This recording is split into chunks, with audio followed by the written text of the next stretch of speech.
Well, hello there. My name is Caesar Lizardo, and for now, this is the Oxymoron Podcast, patent pending name to be determined at a later future date. And I'm not even sure if this name has been taken or not. But it stems from the fact that I consider myself, like many people, to be a liberal conservative. Um, and that's a new thing. I never really considered myself to be a conservative. I've always been more of a liberal person, I guess, as I get older and as the left pushes me further right. I guess I'm a conservative now. I don't know, but I still feel like a liberal. So this is that's where we're starting off at. Um, you know, it's 2025. We've seen a lot of people being pushed to the right, so to speak. Not people really leaving the left so much as being forced out. And we've seen this not even just anecdotally. Probably a bunch of people who, if they're brave enough to tell you what their political opinions are in today and age, they will let you know that they left the left. But I mean, we could see it, and everybody from, let's say, Joe Rogan, who is a liberal, according to himself, and that is now as a right wing conspiracy theorist or whatever. Um, Elon Musk, who was the left's darling, who now people are going out of their way to spray paint the liberal vehicle of choice with swastikas, which is kind of crazy when you think about who's spraying swastikas out there. It's the people who are calling you the racist for having opinions.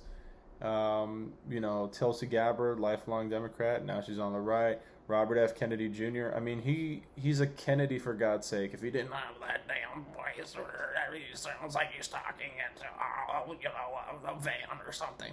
Um, if he had been accepted by the left, he could have been president right now. I mean, his message was pretty on point. Let's make people healthy again, and they're like, "Oh my God, it's his fault. People are autistic." Like, oh God. But I'm one of those people. I have never identified as a conservative or a liberal. I've never identified as Republican or Democrat. When I registered to vote at 18, even knowing that I didn't know anything, even not understanding all of politics, all of history, all of the government inner workings, I could at least look on TV and say that guy's a freaking liar, and that guy's also a freaking liar. I don't believe either of these two buffoons, and I don't think we have a good option. And South Park put it so greatly. I don't know, was this like 15 years ago or something?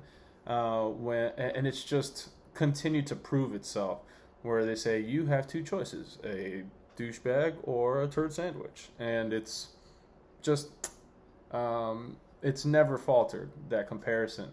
And so even as a young 18-year-old at the time, 37 now, so more than half a lifetime ago, I was like, I'm not, this is for the birds. It's for the birds, all right? I don't like it. It's not good, all right? I registered as independent, not an independent, as independent. Like, I'm independent of all this buffoonery. So, I think Oxymoron Podcast, if it's not taken, that might be a good name because, I was thinking maybe like, sorry, I live in Inglewood, so you're just going to hear planes every once in a while. Hopefully you get used to it. I've been here for 7 years now. My next spot, no airplanes, all right? Putting it out there. But, it's just, it's funny because so many of the positions that belong to the right now are positions that were on the left, right? You can see, for example, lots of videos of Obama circulating right now, or even the things that Bill Clinton did, 30 years ago, when they're talking about shutting down government agencies that are over bloated, talking about cutting back on fraud, waste, and abuse. These are not terms that Elon Musk came out with. These are not terms that are new to the political zeitgeist. These are ideas that have been permeating through the entire political spectrum for decades now. And it's been something that everybody has talked about doing, but nobody's actually ever done, because really politicians are just paying lip service to their constituents, and that's how they make their money, that because they make money through politics. I mean, you could see how somebody who's making $174,000 a year as a public servant, after maybe just 4 or 5 years, is worth $20 million, and you can go through the list of candidates. I mean, all of them, right? You don't even have to look far. It's like literally almost every single one of them is taking big donor money, money from corporations, from big pharma, from big tobacco, from the NRA. The list goes on and on and on and on. The worst ones, in my opinion, are a military-industrial complex, which always keeps us at war. The big food companies, which keeps us poisoned and dumb and unhealthy. And big pharma, which is just peddling more poison to us in the form of healthcare. And so we do have a lot of these issues. What's another left position that has moved over to the right? Anti-war, right? We're saying, hey, we want no more wars. We want no more wars. We don't want to keep bombing people. My paycheck that I literally sweat and bleed for. I don't cry at work, but I do bleed at work every once in a while. Here's an injury right here. It happens all the time. It's just terrible. We don't want to keep paying for this. And what's happening now? Oh, because Donald Trump doesn't want to go to war with these people. Oh, he's an animal. We need to protect Vladimir Zelensky, the most corrupt politician in the world, or at least one of them, right? I'll talk with more facts, but this is the ideas. These are the ideas that I'm talking about, and this is not something that anybody can even deny, right? It's like, it's funny how some people have again with the airplanes, how some people have described it is that Donald Trump has actually outflanked the left on the left and said, like, hey, these were your positions, right? Like no war, strengthening the border, cutting down on government waste, and all of the above, right? And it's really sad to see that people just hate this guy so much. It's like he can do nothing, right?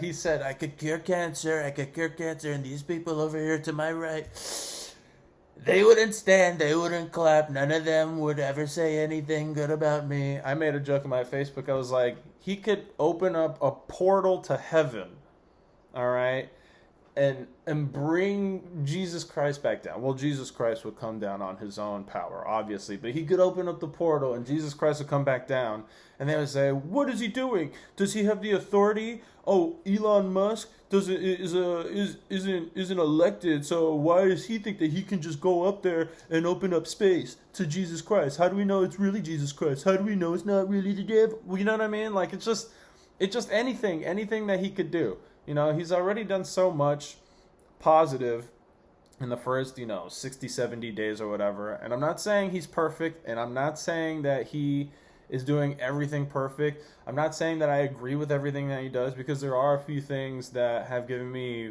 real pause. Some things that have been very, very disconcerting. And I think that there are still a lot of ways that he can do better. As far as, his position on Israel, Israel is our daddy for some reason. I'm not talking about the Jews. I'm talking about the Israelis, okay?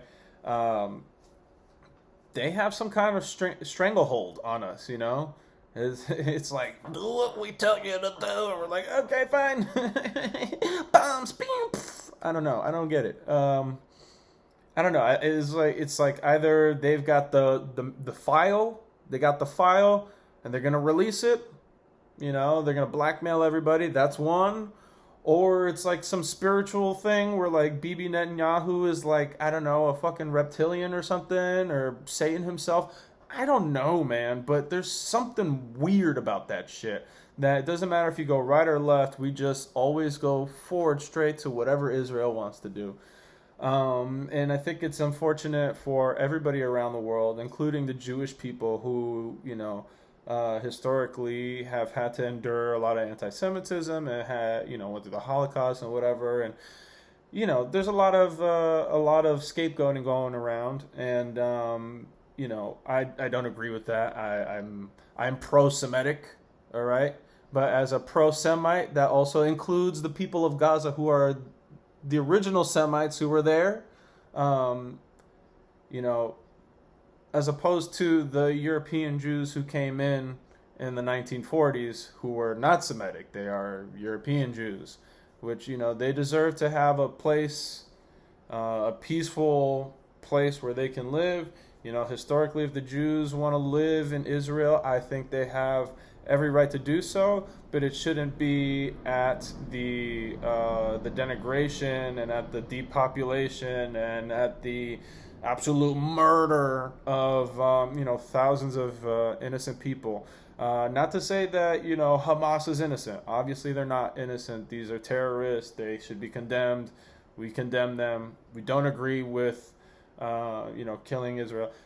Okay, I don't need to keep telling you guys, all right? Like, I feel like I'm like trying to avoid the criticism of saying, he's an anti-Semite, there's another one. No. People are really sensitive, and I feel like there's a lot of people who, the same way that the Democrats or the Republicans, they don't want to look at facts and say, hey, this is the truth of the matter, and I see XYZ as being correct. They will just take a fact and say, oh, you're a libtard, or oh, you're a snowflake, or oh, you're an anti-Semite, or you're a racist. And it's like, no, can we stop with the name calling? Can we stop with the pointing of fingers and saying, oh, you're a racist if you don't, you ain't black. If you don't vote for me, you ain't black. You know what I mean? Like, that's more racist than actually somebody voting for Donald Trump, I think. And I'm going back to the oxymoron thing because I was somebody who, growing up, I saw Donald Trump on TV all the time, like we all did. And then in 2016, when he first went up for election, I fell capture to all of the media and all of the things that people were saying about him that, a lot of them ended up not being true. And this is coming from somebody who, when my dad got to this country from Dominican Republic in 1982, they told him, hey, you're Latino and you're poor, so you're a Democrat. And he said, no, I don't want to be no, what are you talking about? I'm not poor. I don't want to be poor. I'm going to be a Republican. And, ever since then, he's like, I love Reagan. Reagan is my favorite. I love George Bush Sr. I love George Bush father. I love George Bush son. I don't like Obama. And I love Trump. Trump is my president, 45, 47, forever. Okay, that's my dad, And, I argued with him and fought and yelled and yelled and yelled. And, hilariously enough, after like 10 years, I literally put on my Facebook, I was like, 10 years ago, I was yelling at my dad over Trump. Today, I'm yelling with my dad about Trump, and it's just so funny how things can switch. But that's because I took my blinders off. That's because I was willing to look at the other side objectively. That's because instead of taking people's word for it, I did the research, which is just listening to other people opinions, like listening to not the mainstream media, but listening to other experts. The podcast realm came out, people were able to see there's difference of opinions out there, there's different experts out there, there's people with real facts that are not being told to us. The fact and I just remember like this example, and that's, you probably heard of the find people on both sides hoax. But I know that TDS is real because I had it 5 years ago when Trump was going up for re-election the first time. And I'm having this conversation with my dad. I was like, he is a racist, dude. How hard is it to just condemn racism? How does he do this? There's fine people on both sides. What? And he's like, come on, man. He condemned it right then and there. I'm like, no, he didn't. He's like, really, man? Come on, man. Look at the video. He condemned them right then and there. Right there, he said it. He said, I condemn the Nazi, I condemn the white supremacy, I condemn everybody, coño. You condemn everybody, coño. And I'm like, what? Nah. I was like, really, Dad? Really? And like, I know my dad's not a liar, but I still was just like, nah, I don't believe him. And I'm not even going to look that up because I don't want him to be right. And that's the problem. People have something called ego and pride. And I saw something recently that said, someone will forgive you for being wrong. Oh, you're wrong. That's okay. Don't worry about it. I forgive you for being wrong, you little stupid dummy. It's okay. Pat on the back. I got you. But prove them wrong, they'll never forgive you. And, it did take a lot of just objectivity, just looking at things objectively and saying, all right, well, this is what they're saying and this is what they're saying, and I've believed this the whole time. Let me see what they're saying over here. Let me see what's going on over here. And that's when I started listening to other sources of information. I know people make fun a lot, but Joe Rogan is a great place to start because he has on experts, and he is kind of just no disrespect to Rogan, he is like the useful idiot in a lot of conversations where he's like, I don't know what's going on. You tell me what is going on in your opinion, right? And he is not an idiot. He is a fucking brilliant guy. He's very, very intelligent. You could tell he has a huge grasp on a lot of things, including AI and science and technology. And I'm way out of my depth sometimes. I listen to him and I'm just like, Jesus Christ, that whatever that on it stuff that you're on is working that brain magic. Great, man. I need some of them brain pills too. Because he's really on it. He's really on it. No pun intended. And people will say, oh yeah, right wing bros and blah, blah, blah, blah. And it's like, no, what are you talking about, man? Like, all he's doing is having a conversation with people. And that was what was really telling, about this last election cycle, is that you have Biden for 4 years, doesn't want to talk to anybody, doesn't want to do any of even before, during the pandemic, he was like, I'm not going to do any of the town hall debates or whatever, because it's COVID, we got to be careful and shit, right? And then COVID's done, and he's like, I don't need to go out there. I'm sharp as a tack or whatever, right? And then he gets his ass handed to him and his party, right? And then, with Kamala, everything is just like a very structured 30 to 45 minute debate. Like she has her points, and she could talk for 45 minutes. She could talk her ass off for 45 minutes, but she wouldn't do it for more than an hour, 2 hours, maybe you probably already know, she famously declined to do Joe Rogan's podcast on his own terms, which is in his studio in Austin, Texas, for about a 2.5 to 3.5 hour conversation, just like everybody else does, just like Robert F. Kennedy Jr. did, just like Tulsi Gabbard did, just like J.D. Vance did, just like Donald freaking Trump did, right? Donald Trump, and he went on there, and not only did he go on there, he went on freaking Theo Von and a bunch of other podcasts where, I thought that was hilarious. Theo Von is he's like, yeah, man, this fentanyl crisis, man, it's like you can't even do cocaine anymore. And Donald Trump's like, oh, is that right? This is like, he's talking about cocaine with Donald Trump, and he's like, oh, really? Oh, that's terrible. We're gonna make cocaine great again. So it's just like, it's just incredible, and then now you have a guy who not only is doing the podcast space, he is talking to people on a one-on-one basis.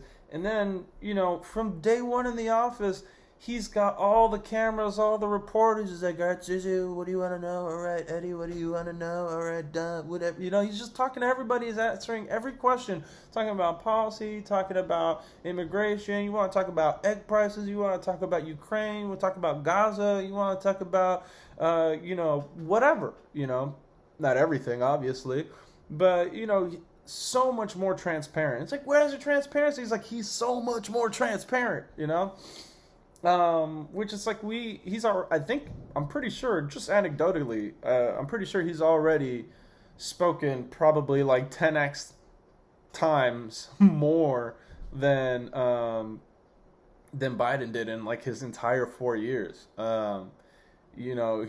I think Karine Jean-Pierre, whatever that lady's name is, I think she did more speaking for Biden than Biden did. Again, Trump is not perfect, and I don't agree with everything he's doing. There's some real serious issues, and some missteps I think he's already taken. Like I said, giving money to Israel. This whole trans debate, I think, is just so out of proportion. Let the plain speak the truth. Not that trans rights or women's rights aren't important. Not that, both people shouldn't be protected, because, the Trump side is saying, like, we need to protect women's rights, and I 100% agree with that. And then the trans side is saying we're being erased, and I 100% agree with that. I think there's a healthy middle ground, which is most people don't give a fuck, right? And I say this all the time. Here's my Oscars hat, okay? And this is going to take me to my next subject. I work in Hollywood. I'm a stagehand. So when I said I put my sweat and blood into my work, I am being 100% for real, because I'm not just bleeding from paper cuts. I'm bleeding from like, as Dominican call, what a Dominican would say, a martillazo, which is like a hammer swing. You know what I mean? Like, we get hurt a lot. Like, my ankle is hurting from the night that I loaded out the red carpet at the Oscars, which was, I don't know, like 3 or 4 weeks ago. A 500-pound road case ran over my ankle, and I was like, ah! I fell on the floor. My feet were up in the air. I was like, ah! I was going like Peter Griffin for like 5 minutes. I had to fill out a report. Now when I drive with my right foot with my heel, it hurts. It still hurts. And we set up all of the like all the award shows. We do the staging, the lighting, the audio visual, all the rigging. We do all the concerts. Like, if you come and you see Taylor Swift at SoFi, I worked that show, or Beyonce at the Rose Bowl, I worked that show, or Calibash, the reggaeton artist over at the Crypto.com arena, I worked that show. You do all the concert venues for the most part that are union, the Hollywood Bowl, the Greek Theater, the list goes on, and we do all the award shows. I say all that to say, I was born and raised in Los Angeles, Cedars-Sinai Hospital, to be as a matter of fact, which is in like Beverly Hills, West Hollywood, right on the, and I lived down the street from there my entire life. Okay.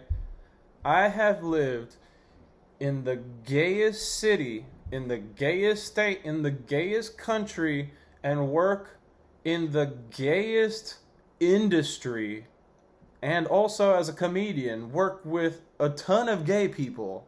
My brother is gay. It's gay galore here, all right? It's the gayest place in the world, and I have never, ever dealt with a trans issue in my life. I actually know about 5 or 8, maybe 10 trans people. I think all of them most of them are comedians. Some of them are coworkers. It's never a fucking problem. It's never a problem. You know what I mean? So it's like the whole bathroom thing. I'm not saying it doesn't happen. I'm not saying it hasn't been an issue. But golly, man, there's just so many things to worry about. And this is what we spend all of our time on. It's like we still haven't figured out that they're playing us. They're playing us. They want us to fight about abortions. They want us to fight about the trans issues. They want us to fight about gay marriage. They want us to fight about religion and race issues. All the things that they know people have very strong opinions about, but don't really do any fiscal damage or have any real fiscal impact on our society. Focus on that, people. We want you to focus on that. Why? Because it takes the focus off of them while they do their shady backroom dealings and all that kind of stuff. You know, and so now that brings me to my next thing. Why did I move from, center left, independent, all the way to the right? And I'm not all the way on the right either. Again, I'm very liberal when it comes to, I think everybody should love everybody. I think, I was a Bernie bro, dude. As somebody who got stuck paying student loans because they gave them to me when I was 17 years old. And then I inherited the 2009 recession. And then, got stuck paying all those loans. Yeah, I was like, yeah, please, get rid of my loans. Give me some more socialist programs. I don't know shit about the economy. I'm going to just tell you right now. I was a business student, and I was asleep during all my econ classes, and I barely passed, and I didn't retain any of it. So, people are saying, socialism doesn't work. I'll take your word for it. But when they're telling me we're going to do all this socialist shit and get rid of your student loans and, we're going to have higher minimum wage and all this kind of stuff, and we're going to tax the billionaires, right? I was like, yes, this is all great, And, but now, I don't know. Now I don't really know. Now I'm not so sure. I moved over because just being from California, let's put it like this, okay? My city, I've lived here my whole life, and I've always thought it was a great place. I always thought everything was cool, hunky-dory and stuff. Oh yeah, gotta pick up our daughter. Thank you. I've always thought our city was great. My wife moved here from Montana, and she was the first one to kind of open my eyes about, she's from Montana, she moved here from Canada. And she was the first one to open my eyes to this about 8 years ago. She goes, LA's not that great. And I'm like, LA is the best place in the world. What are you talking about? If I died and looked at the earth from outside the gamer menu where you're picking your character, and it said, choose a location, I would look at the star on the map that says Los Angeles, and I would pick it again, She's like, this place sucks. I'm like, what are you talking about? She's like, it's dirty, it's grungy, there's pollution everywhere, there's homeless people everywhere, it's graffiti, it's expensive, it just sucks, Alcohol's expensive, food is expensive, gas is expensive, rent is expensive, taxes are expensive.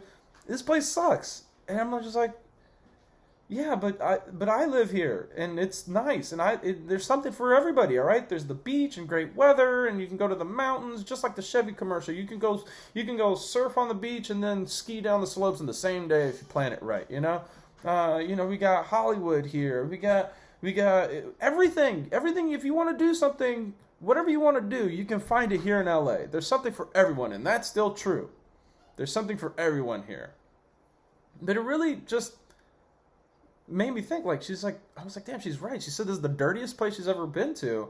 And, next time I started going to different places, I went to Canada, I went to Montana, I go to, upstate New York, even going back to Dominican Republic, and I was just like, man, this place is dirty as hell, and it's disgusting. And, what has happened to my state over the years, I grew up in the 90s when there seemed to be an economic boom.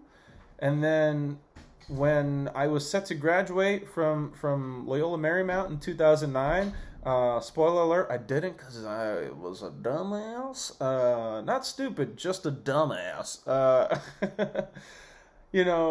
I inherited this huge recession followed by, 15 years of what the fuck abouts, like what's going on, and this is what really radicalized me.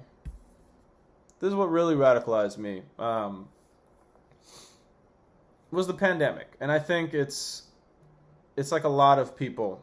The pandemic was really what did us, and I'll explain, okay? Because it wasn't specific to the Hollywood industry. Specific to the Hollywood industry, when we're talking about I.A.T.S.E, the Teamsters, SAG, the Writers Guild, all of the crew members, technicians, the actors, the hair and makeup people, the costumers, the everything, the lighting people, the grips.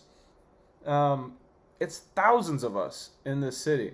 And at the time, I was new in my union. When I got in 2017, it took me 2 years to fully become a member because it's tough.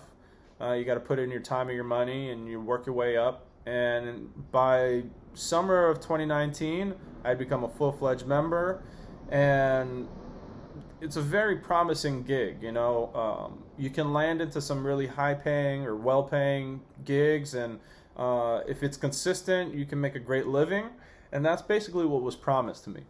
And, through anecdotes, not like somebody was like, "You're going to make it, kid." It was more like, "Hey, man, look at this guy. Look at this guy." I'm seeing examples of people doing really well all around me, people who've been in for 5 or 10 or 20 or 30 years.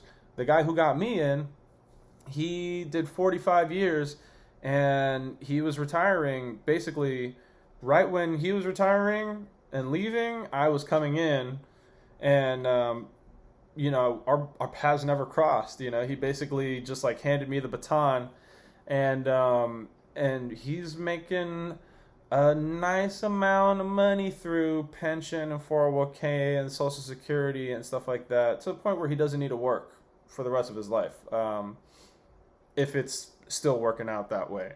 But when we talked about it 10 years ago, that's what it was, or 8 years ago, whatever. And so the pandemic, I started out, I was bartending at the same time, and then working in concerts, which is our live events.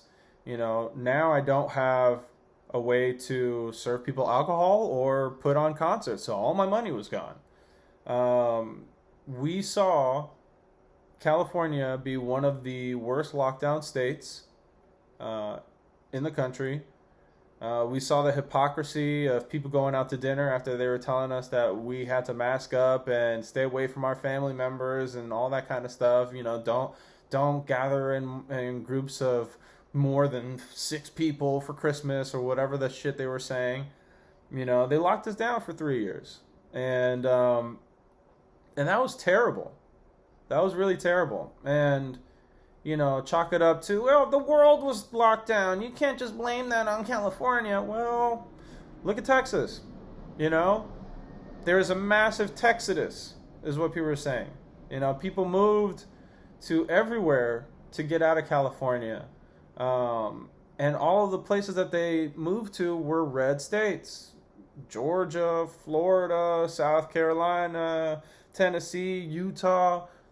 Nobody was like, "I'm leaving California and I'm going to Chicago. I'm leaving California to go to Manhattan." Like, no, everybody got the hell out, and they went somewhere where there was more freedom, less taxes, less regulations. Because that's the other thing that really, really affected our pockets over here. In 2023, you guys might remember the Writers Guild and the SAG-AFTRA, all right? So the Writers and the Actors Guilds, they both went on strike in the summer of 2023. As early as January 1st, 2023, I had already lost one of my jobs. I was working on the Late Late Show with James Corden over at Television City, CBS, in Hollywood. And somebody with more seniority than me came back for their job. after whatever gig they were working on stopped production, because the writers and the actors guilds, their contracts were coming due at the same time for the first time in decades. And the writing was on the wall that they were going to be asking for more concessions. They're going to be asking for better hours, for better pay. They're going to be asking for more money when it came to new media, which, the studios had been saying, like, well, Netflix streaming, we don't know how much money we're going to make with that. It's new media. We're not going to give you guys residuals, where somebody who was writing on a sitcom back in the 90s, which was, they would order 27 episodes, they would film and shoot for 8 months or whatever out of the year, 10 months, maybe almost the whole year. And they would get checks in the mail for $30, $4,000, stuff like that. Now they're having, famously, Orange is the New Black. This lady is on the biggest show on Netflix. Between Orange is the New Black and the Kevin Spacey one, the corrupt one, House of Cards, where these were two of the biggest streamers at that time. No other TV shows had garnered such huge audiences in the streaming space as of yet. And this lady was working as a barista with her face on a poster on the side of a building and on the back of bus ads, bus benches and everything, right? People are recognizing her, like, oh my God, you're famous. Like, can I get a latte? And she's like, can I get more than a $20 check, And these studios were pleading poverty, saying, oh, we don't have the money, blah, blah, blah, blah, blah. So they knew the writing was on the wall. They knew that we were coming for them, and they knew that we were going to ask for more money. And so as early as January, I lost my job to somebody who had more seniority than me. And luckily, I failed laterally because I moved downstairs from the James Corden show to the Price is Right show, where I worked for the last 3.5 months that they were at the legendary Stage 33, where the Carol Burnett show had filmed for years and where the Price is Right had filmed for 51 years. Bill Maher also films there. And so I was already losing work as early as January.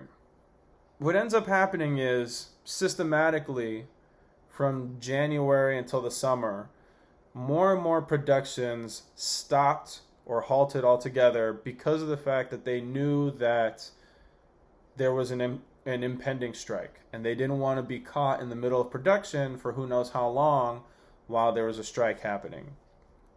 And so what ends up happening is, I.A.T.S.E, for example, my union, we're local 33. 33 Masons, homie. Yay. Stupid. The plane of truth flies over us.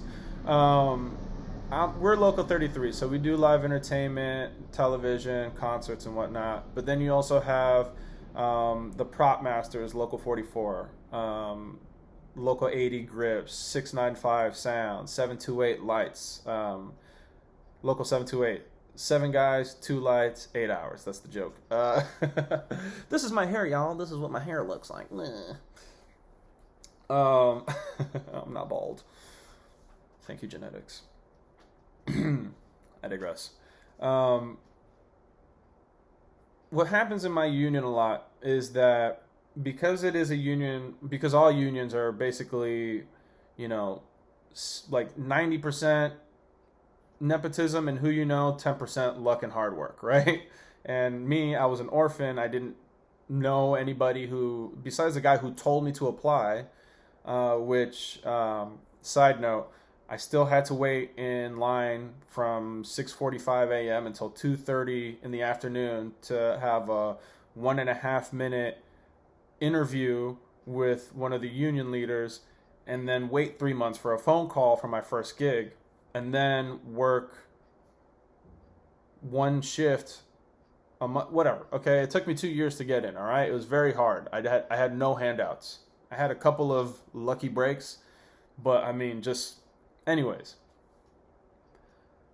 What ends up happening is that over time you make more connections, you know more people, and because the other locals like 728 and 695 and 80 and 44, they typically pay more because they're doing film, commercials, and scripted television and streaming, right? All the work that we don't get. It's essentially the same kind of work. They're still doing lighting, they're still doing props, they're still doing, scene decorating, but it's a little bit different. It's like salsa merengue. You still got congas, you still got a little saxophone, and but sometimes like ping ping ping ping ping ping, and sometimes like ping ping ping ping ping. It's the same thing, all right? Weird analogy, but stick with me, okay? What ends up happening is that over time, people will make connections and then move on to the higher paying unions, right? So now you're a dual card holder. You're, let's say, in 33 and in 44, right? So now you're working live concerts during the summer when it's busy, and then when it's not busy over there, you go work in the film industry for a couple of months, and then, when your production is done or whenever you have time off, you switch back and forth, right? When the entire film industry started to lose all of their work, all of those dual card holders who had higher seniority came back, and they're like, hey, we have higher seniority, so we're just going to call in and take this work, which is completely their prerogative. That's why they got into a union, is for these benefits. But for me, I have been at this point a member for 4 years, which 3 of those years were during a pandemic. I was, making connections. I'm a very hard worker. I'm very intelligent. I get along with everybody for the most part. There's a lot of dickheads, and most of the dickheads are cool with me. Some of the dickheads can get fucked. All right. But like, I do well for myself, having no nepotism and no other connections other than just being a hard ass worker and a cool ass dude. All right. Which is like 99% of and I'm strong and I outwork people. And so that's how I would get my callbacks. But 2023, that shit didn't matter. Seniority still wins. It still wins. And so not just me, but most of my union, everybody was just losing work, because now whatever work we still had, I.A.T.S.E, when they went on strike, every single local in Los Angeles was figuring out how to get something out of it. Our local was the only local who was not included in any of those negotiations, but we still had to go through all the bullshit and lose all the work because we stood by in solidarity with our other union brothers and sisters. Plane of truth overhead, okay? And so we stood by it. We lost the work. We tried to do whatever we could. It was a really bad year for us to lose all that work too, because I ended up getting married in November, which, I'm a crazy person. We had been trying to figure out when we're going to do it. I pulled the trigger in January of that year. I said, we're going to do it. And we had 9 months to do it. And then all of a sudden that shit happened. And so we, with the grace of God and manifestation, or whatever you want to call it, I had a lot of family help out, and we figured it out. I got my credit as good as it's ever been. I got more credit than I ever had. I spent all of it on the wedding. I'm still paying for it now. That was 1.5 years ago. Then 2024 happened, and it was the same thing. They ran back the same play. It was, this time now, SAG and WGA had gotten, their concessions. They got what they wanted. But now Teamsters, which are like the truck drivers, and they do some other services, and I.A.T.S.E which is my union, they negotiated. Okay, so yeah, sorry, I was conflating them and getting them messed up. 2023 was writers and SAG, and 2024 was the negotiations for I.A.T.S.E and the Teamsters. So sorry if I mixed that up. Now we're caught back up. So we had 4 different major union organizations in a 2-year span, basically in a 1-year span, because it was from summer to summer. And again, plain of truth, okay?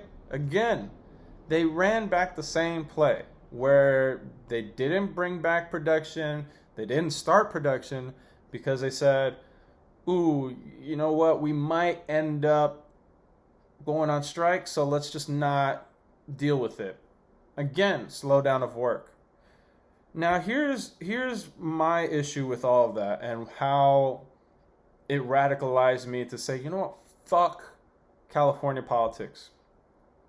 Because production, aside from losing money and losing production over that 2-year span, production had been leaving California for decades. They call it the runaway. Sorry, I took some notes. They call it the trend of runaway productions. This happened in the 1990s when production started becoming overregulated, overtaxed. They weren't getting as many incentives, okay? And they started leaving to places back then like Toronto and Louisiana because they had much more favorable productions. The way that it works here, or pretty much anywhere where you're trying to film, is that when you want to film in a place, they will incentivize people to film there with tax credits. In California, there is a certain amount of tax credits allocated per year. At the moment, it's $330 million. What ends up happening is that if you don't qualify for those tax credits, all that work doesn't come here. Because people say, you know what, forget it, I'm not going to go here. I'm going to go to Georgia or New York or Florida or England or Vancouver because they have many more incentives. I'm going to read some numbers, okay? Between 2015 and 2020, there's about $7.7 billion in losses due to rejected projects being filmed elsewhere after being denied credits. That's $7.7 billion between 2015 and 2020. So just in case you're wondering, like, oh, is it because of the fact that they have, that the pandemic happened, plain of truth, is it because the pandemic happened that, you know, the production went way down? No, it's not because of that. It was already happening, okay? $7.7 billion lost in a 5-year period in California because projects were denied in credits and incentives, and they said, you know what, we're going to take our business elsewhere, okay? Between 2020 and 2024, which was the pandemic till last year, California lost an extra $1.6 billion in spending from projects who were denied credits. So you got to also understand that number is a lot smaller because of the pandemic, right? So it's not that they, how do I say, what they lost was what was available, basically. So obviously there was much more available production being allowed to happen prior to the pandemic. After the pandemic, not as much. That's why the number is a lot smaller, but we still lost $1.6 billion in revenue that could have been coming here over the last 4 years. Okay? 71% of those rejected projects ended up filming out of state. 71% of projects ended up filming out of state. So when you say we're not going to give you whatever tax incentive is going to keep you and your business here, they say, okay, you want us to pay your taxes, we're not going to pay those taxes. We're going to go somewhere else. So now instead of getting some of the money, they get none of the money, right? Which doesn't make sense fiscally, okay? This is including taxes on equipment purchases and rentals that other places don't do. This is people are also leaving because of high union wages, which as a union member, you would say like, it's those goddamn unions. They want so much. But again, we got to talk about the cost of living in California is sky high. And people are not even able to live in the areas that they work in, right? So when you're saying it's high union wages, it's like, hey, don't blame us. We're just trying to live, okay? I know a lot of people who are on the verge of homelessness still. I've been struggling with rent for the last couple of years, which I never struggled with before.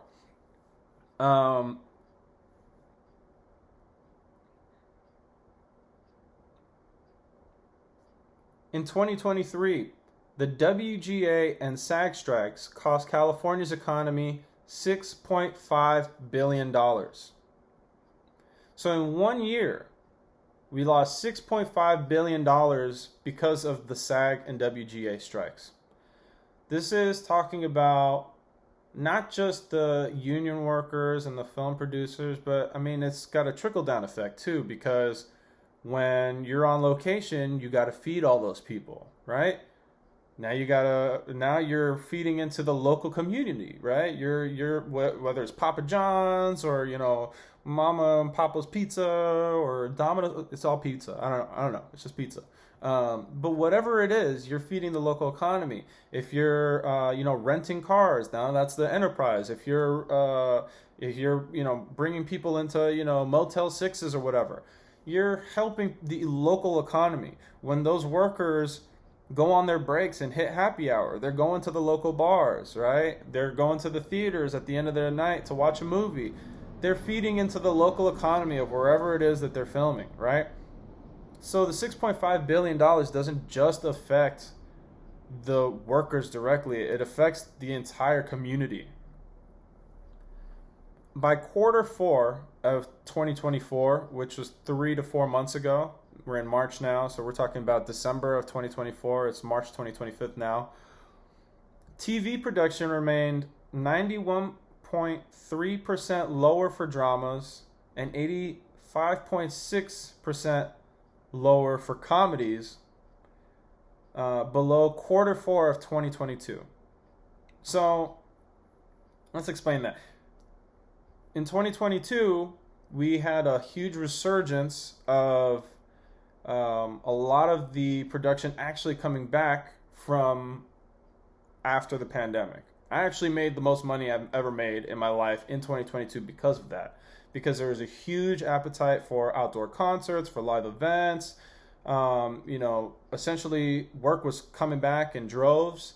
And I was like, yay, I'm finally making money again. Things are going great. And then inflation hit us.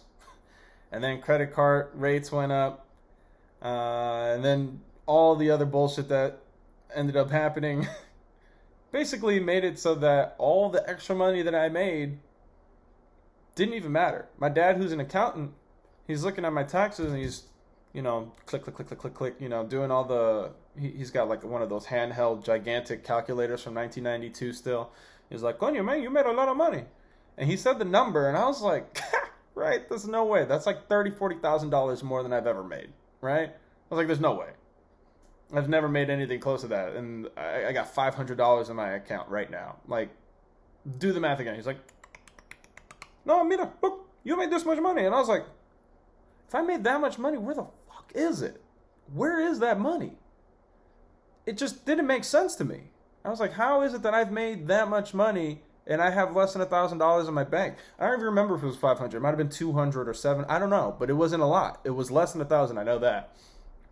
And I was flabbergasted because I was like, this was in January 2023. And I was just like, this doesn't make sense to me. How did I make that much money and I have nothing to show for it? maybe it might have been a little bit of reckless spending, going out to happy hours, taking my wife out to dinner. And then, we went out to brunch yesterday. We each got a burger, paid $2 extra to get the Parmesan garlic fries, one beer each, 20%, maybe like 21 or 22% on the tip. And they did have a 3% surcharge. Came out to $95. $22 burgers, $22 on the beers, so that's $66. 3% charge, sales tax plus tip, $95. Yeah, it was $79. I think I tipped like 16 something, which 20% of $80 is $16. So it was like $79. I rounded it up to $95. $95 freaking dollars to get 2 burgers and 2 beers for lunch. Yeah. So, you do that a couple times a week, there goes your year. I actually saw a thing that said if you spend $27 a day, that's $10,000 a year. So do with that information what you will. But what I will say is this. 91% and 85% below quarter 4 of 2022 in quarter 4 of 2024. Plain of truth. So that means that there was only an 8% and 14% retention rate of production year over year. Well, between 22 and 24.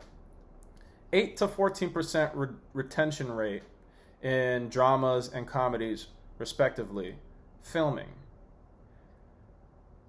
How is an entire economy going to last or persevere or thrive with 8% of the work available or 14% of the work available? Let's call it 10% total, 11%, okay? 11% of the work still available. That means that maybe, I don't know if this maths, but does that mean that 1 out of 10 people are working? If there's only 10% of the work left or 11% of the work left? And now you understand why I'm like, you know what? Fuck this, Because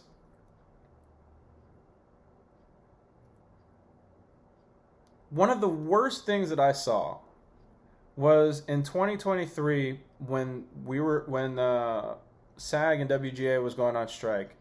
The studio executive said, hey, and this is per deadline, they said, why don't we just wait until Christmas? When they start losing their apartments and their mortgages, they'll come back to the negotiating table. This is what the studio executives who are making $22 million bonuses and $400 million a year or whatever. These are the people pleading poverty and telling us that, hey, they'll come back to the table when they're ready. It's a necessary evil, is what they said. And we have to put up with that, That shit fucking infuriated me.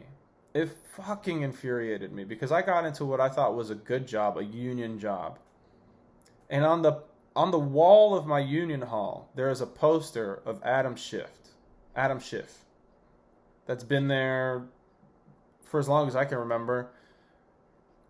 And I never really understood what his politics were or who he was. Even, when he was one of the focal points of, the Trump, all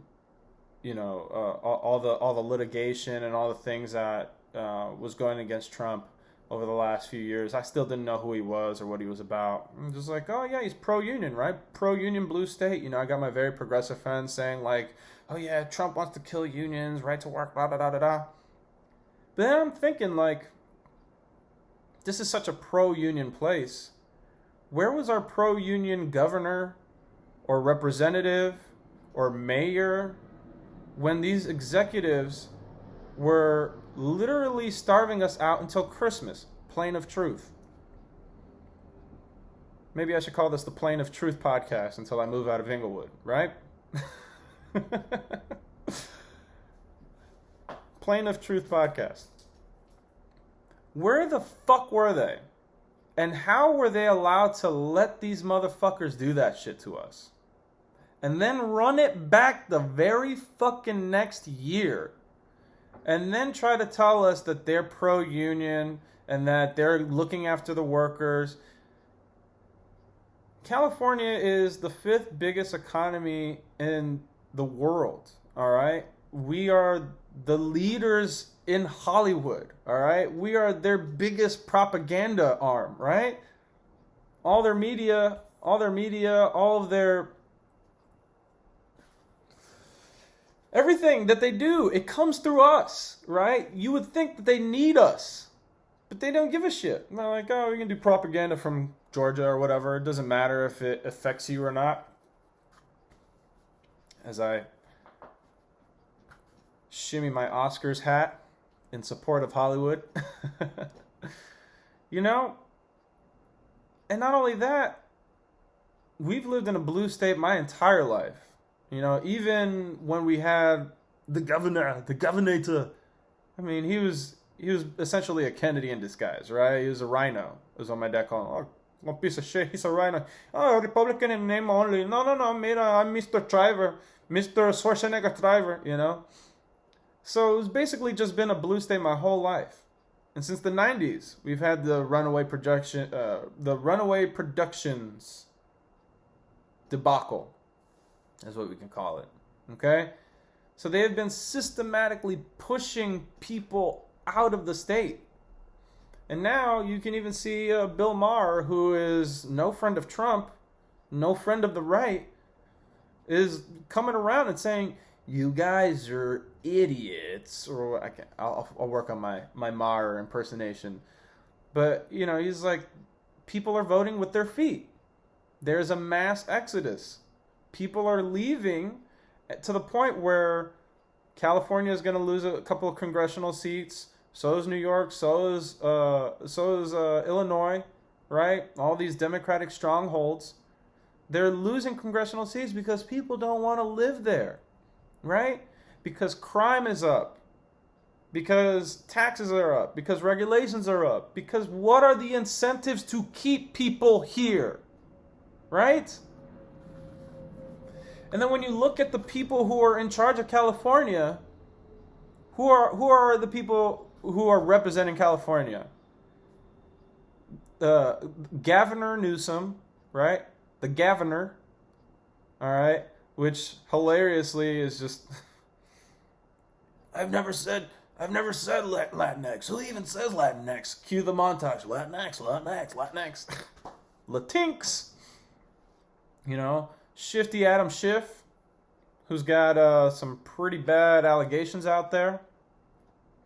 Kamala Harris, who, God, what a fucking joke.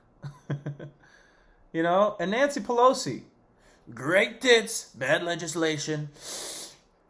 She got some nice pillows I'd like to see, Pelosi. Great tits for an 80-year-old. But that's who we have in California. It's a blue state. Okay? It's a blue state, and you've made it worse for families. You've made it worse for education. You've made it worse for people just trying to live here, you know? Public schools fucking suck. I mean, like, the list goes on and on and on and on, all right? Walk around downtown California, the biggest skid row in America, other than I think there's one in Vancouver or something, all right? Fucking feces everywhere, disgusting. You can smell a guy coming at you from 30 feet away, all right? Go to Santa Monica. I went to high school in Santa Monica. Again, referencing South Park, where they go at the end of the episode where all the homeless people were like, "Here, do you have some change?" And then, like, instead of turning into zombies, they turn into homeless people. At the end, they go, "Where did all the homeless people from South Park go?" And then you just see the Santa Monica Harbor at the pier.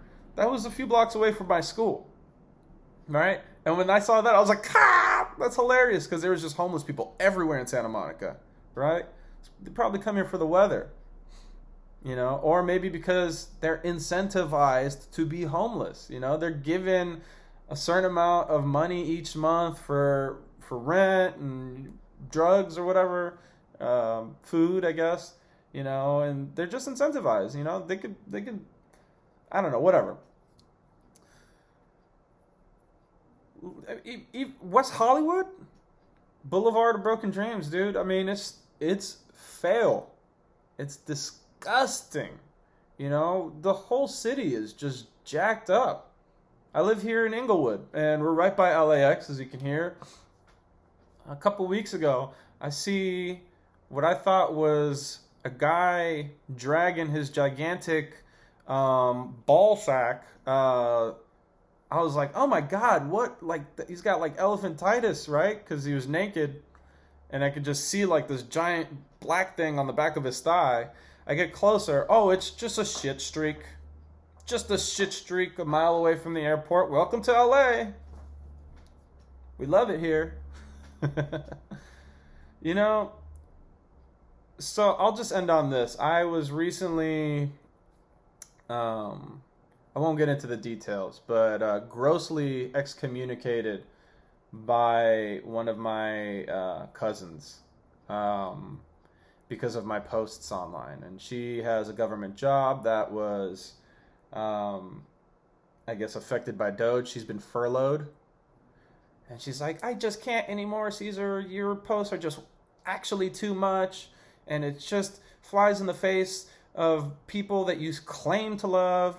And it's just so terrible that you would do this while I'm like really struggling. And like, I can't believe you have no empathy. I try to go back and forth with her. I was like, okay, I understand where you're coming from.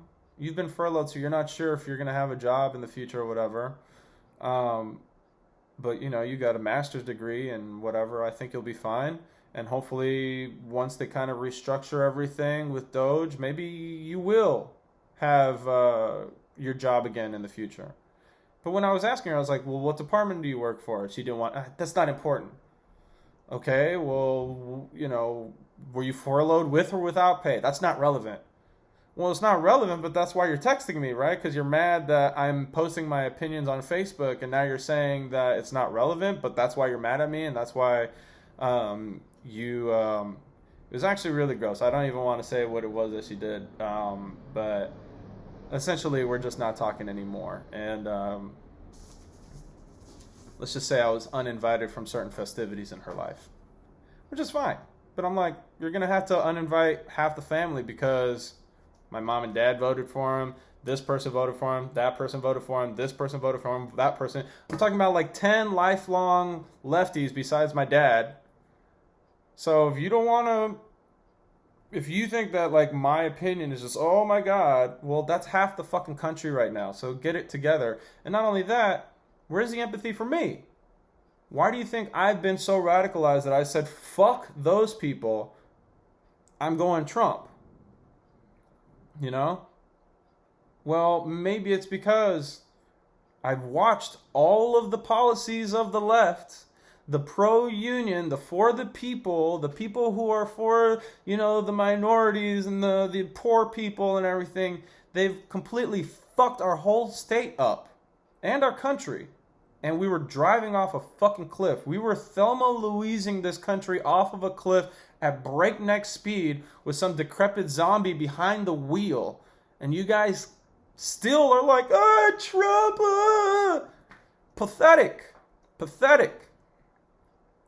You guys can't see that your hate is stronger than your logic. And that's pathetic. So, with that being said, I encourage people to go out there and look at sources that you don't agree with. Look at different political pundits than you have been ingesting for years. My favorite guys on the internet are the Part of the Problem guys. Big shout out to Dave Smith and Robbie the Fire Bernstein. I love those guys. They red pilled me. Like I think that was like part of like the conversion. I saw Dave Smith maybe like 5 Joe Rogans ago or something when he was on, and everything he just said came true and was real. Well, I've now frozen, so the Oxymoron Plane of Truth podcast sign out. I'm Caesar Lizardo. Till next time.